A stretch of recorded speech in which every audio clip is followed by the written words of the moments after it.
진심으로 하나님의 이름으로 축복하고 사랑합니다.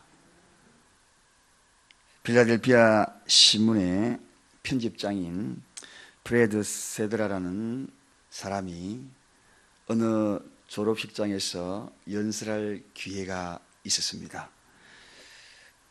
학생들에게 연설에 앞서서 이런 질문을 던졌습니다.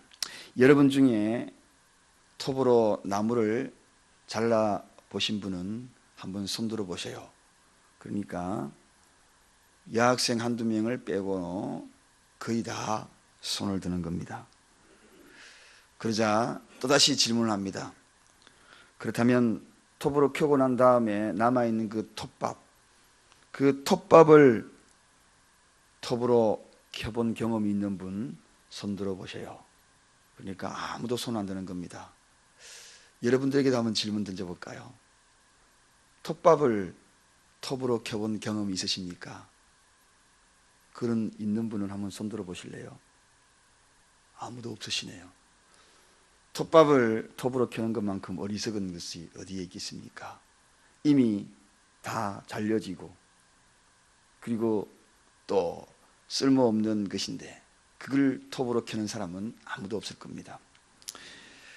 이렇게 질문을 던진 바로 이 프레드라는 이분이 그러면서 이제 또다시 덧붙여서 이야기합니다.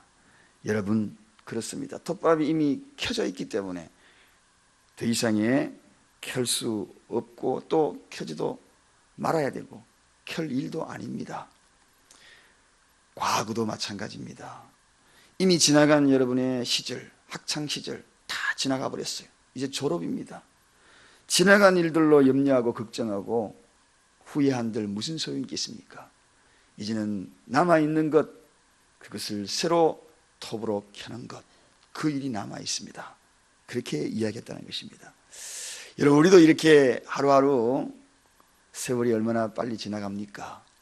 그런데 지나간 일들로 인하여서 계속 괴로워하고 그것으로 아파한다면 아마도 톱으로 톱밥을 켜는 것과 다를 바가 없지 않는가, 그런 생각이 문득 들어갑니다. 오늘도 지나간 일에 사로잡혀 괴로워하지 마시고 톱으로 새롭게 켜야 할 나무들을 찾아 나서십시다. 그것이 바로 우리가 해야 될 일이 아니겠습니까? 오늘 본문의 이야기 계속해서 이 베드로와 주님의 이 이야기가 전개가 되고 있습니다. 4절 말씀에서부터 베드로에게 뭐라고 이야기했습니까? 깊은 데로 가서 그물을 내려서 고기를 잡으라고 이야기를 했습니다. 그리고 난 다음에 베드로의 대답은 우리가 밤이 맞도록 수고했으나 얻은 것이 없었으나 말씀에 의지하여 내가 그물을 내리겠습니다 하고 이렇게 베드로가 순종하고 말씀에 따라서 그물을 내리는 그러한 장면을 보게 됩니다. 그리고 난 다음에 순종함으로 참으로 풍성한 결실을 거두게 됩니다. 그리한즉 풍성하게, 그리한즉 풍성한 결과. 그렇다면 이 풍성한 결과의 원인이, 근거가 어디에 있는가? 이런 은혜의 근거가 어디에서 출발이 되었는가를 한번 살펴보는 시간을 가져보고자 합니다.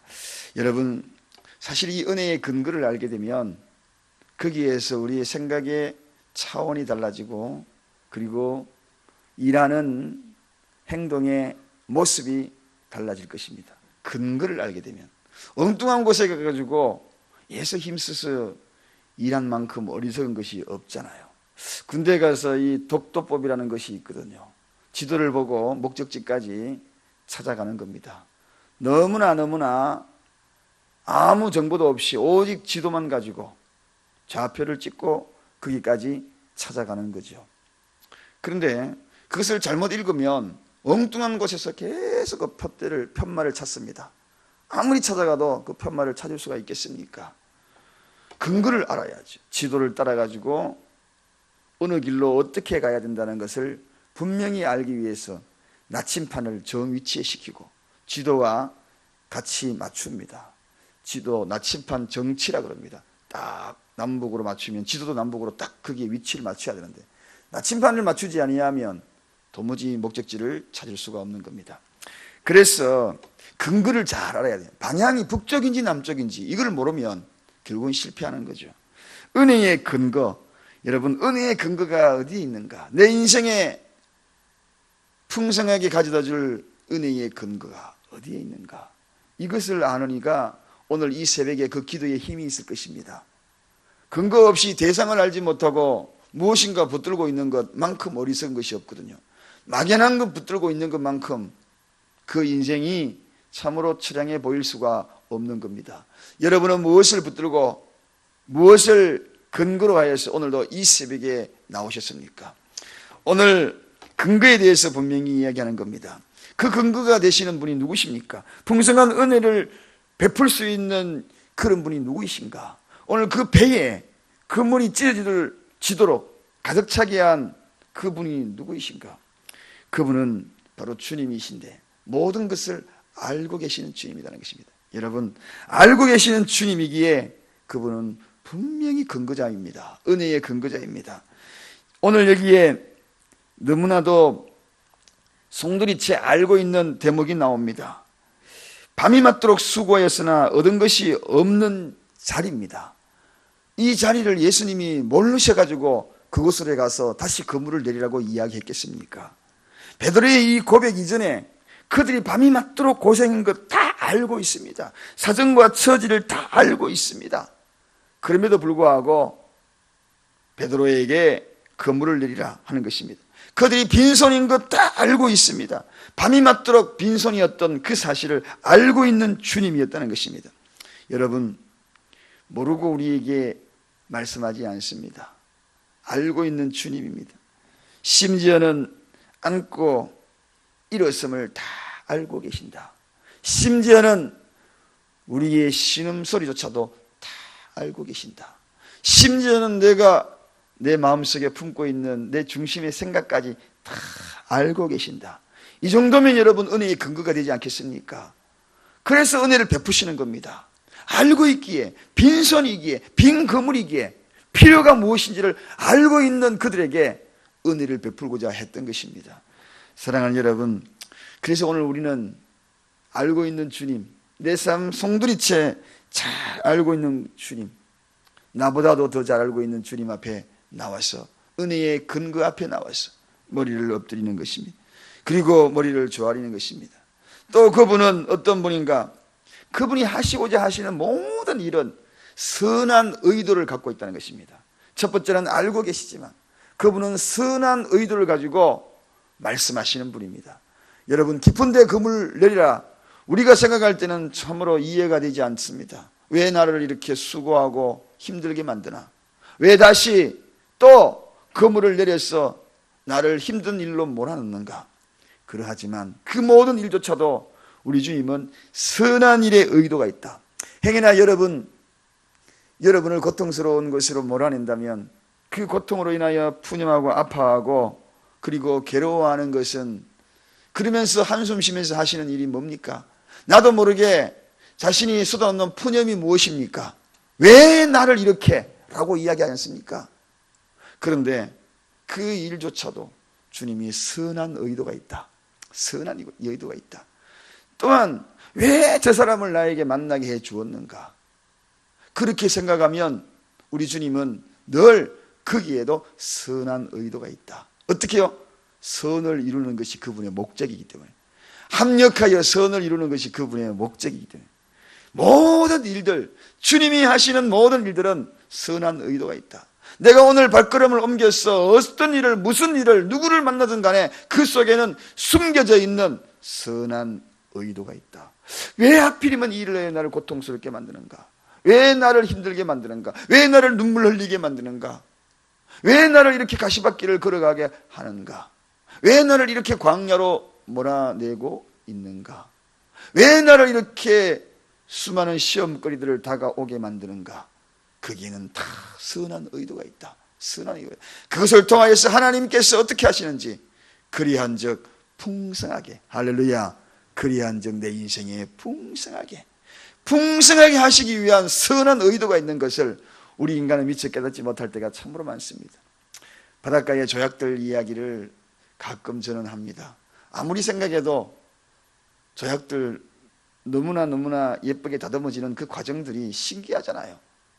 그렇게 단단한 돌이 어떻게 둥글게 깎이는가?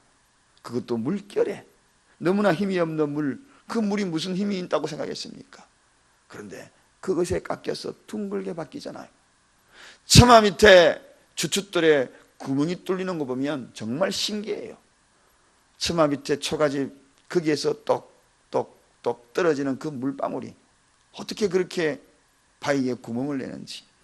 여러분, 우리에게는 물방울 하나 떨어짐조차도 하나님이 나에게 물방울 하나 떨어지게 만드는 것 왜 이렇게 그렇게 할까라고 생각하지만 거기에도 선한 의도가 있습니다.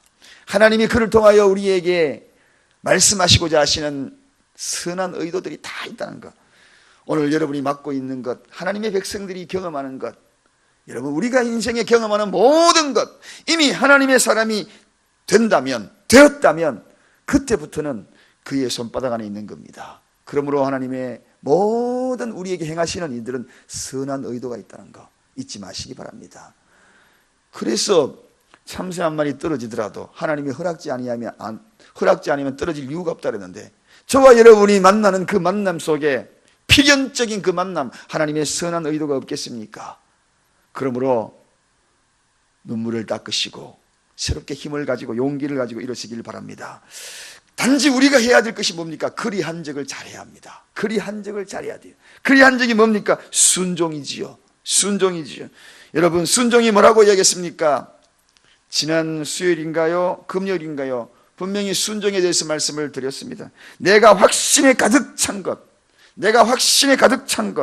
그거를 내려놓는 것이 순종입니다.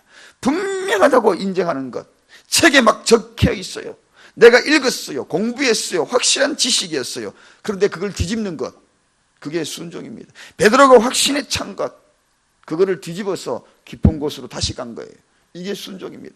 그저 당연한 거 순종해서 따라가는 거 누구나 다 할 수 있습니다. 여러분, 부모님이 야 저기 가가지고 우물가에 물기로 오느라 그러면 그 우물은 물이 당연히 있는 거 아닙니까? 우물가에 물이 있지 뭐가 있습니까? 두레백 가지고 물 퍼오느라 예 어머니 거기는 물 나오는 곳이니까 가겠습니다. 물 뜨러 가겠습니다. 이것은 누구나 할 수 있는 것입니다. 하나님이 우리에게 요구하는 순종은 그런 것이 아닙니다. 아들아 이리 와봐라. 저기 바위 있지, 반석 있지, 거기 가서 물길로 오느라. 그러면 우리가 뭐라고 했습니까? 무슨 소리입니까 아버지? 반석에서 무슨 물이 나옵니까? 아이고 아버지도 참 말 되는 말을 해야지. 이것은 순종이 아닙니다. 예 알겠습니다. 반석에도 아버지가 말씀하시고 반석을 쳐서 물을 내시는 주님의 말씀을 의지하여 반석으로 내가 물 가지러 가겠습니다. 물 뜨러 가겠습니다. 이게 순종이라는 것입니다. 이게 순종이죠. 여러분, 오늘 베드로가 그리한 적 어떻게 됐습니까? 풍성해집니다. 풍성한, 그러나 우리가 가득 찬 그 그물을 바라보면서 얼마나 베드로가 기뻤겠습니까? 깜짝 놀랐겠습니다. 그런데 그 그물이 찢어지는 그물이라, 그물이 찢었더라. 여기에서 우리가 생각해야 될 것이 있습니다. 멈출 수 있고 우리 교회가 감당해 줄 성령의 음성입니다.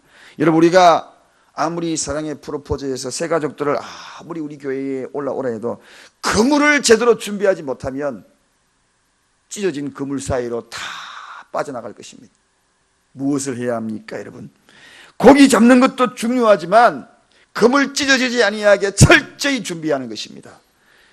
그물이 준비되지 못한 곳에 고기들이 들어가면 다 빠져나가고 찢어져 버리고, 잡아 올리면 못합니까? 술술술 다 찢어진 그물 사이로 나가버리는데, 그러므로 교회가 가져다 줄 자세입니다. 사랑의 프로포즈, 우리가 전도하는 거 중요하지만 있는 성도들끼리 그물을 단단하게 해야 하는 것입니다. 사랑으로 결속을 이루어야 되는 거죠. 이곳에 와서 든든하게 신앙생활 잘할 수 있도록 품어주고 용납하고 그런 그물이 되어야지. 한 사람 한 사람 들어올 때마다 그 사람들의 약점이나 단점이나 이런 걸 바라보지 아니하고 다 품어줄 수 있는 그물, 그것이 바로 교회가 아니겠습니까? 오늘 베드로가 그렇게 그물을 집었지만 그게 실수였어요. 찢어지고 있었어요. 그러하지만 오늘 이 베드로 또 하나 우리가 깨달아야 될 것이 있습니다. 넘치니까 또 어떻겠습니까? 나누어 주었다. 그렇습니다. 자기에게 필요 없다고 버리는 것이 아니라 나누어 주는 마음이 있었다. 교회가 해야 될 일이고 또 우리가 감당해야 할 재분배입니다. 사랑은 이것입니다. 재분배를 잘 해야 돼요. 재분배. 가진 자는 가지지 못한 자에게 재분배를 잘 해야 합니다. 그것이 바로 우리 신앙생활을 해야 될 그러한 자들입니다. 내가 지식을 갖고 있으면 눈높이에 맞춰서 잘 가르치고, 물질을 갖고 있으면 혼자 누리라는 것이 아니라 재분배를 잘해야 합니다. 베드로가 그런 모습을 보니까 예수님이 뭐라고 했습니까? 야, 너 이제 자격 있다. 새로운 비전을 주지 않습니까? 너는 이제 고기 잡는 사람이 아니야. 사람을 낚는 어부가 되게 하리라. 할렐루야. 재분배를 잘하는 사람에게는 하나님의 새로운 비전을 주시는 것입니다. 움켜쥐고 있는 이들에게는 결코 하나님의 비전을 주지 않습니다. 재분배. 말씀을 마무리합니다. 오늘 이 새벽에 오신 여러분, 우리가 하나님 앞에 나올 때마다 그리한적 풍성하게, 그리한적 풍성하게, 그리한적을 잘 알아야 돼. 그리한적을 알지 못하며 풍성하게만 누리려고 그냥 계속 주여 주여 고래고래 소음을 질러도 그리한적을 하지 아니하면 그 뒤에는 따라오지 않는 겁니다. 그리한적. 무엇을 하나님이 나에게 요구하는지 이 시간에는 성령께서 여러분에게 그리한적을 일러주실 것입니다. 각자에게 어떻게 할까요, 주님? 그럴 때마다 이걸 이렇게 해라. 그리한적. 이러할 때에 풍성함의 은혜를 누리는 저와 여러분이 되시기를 간절히 축원드립니다. 기도하겠습니다. 하나님 아버지,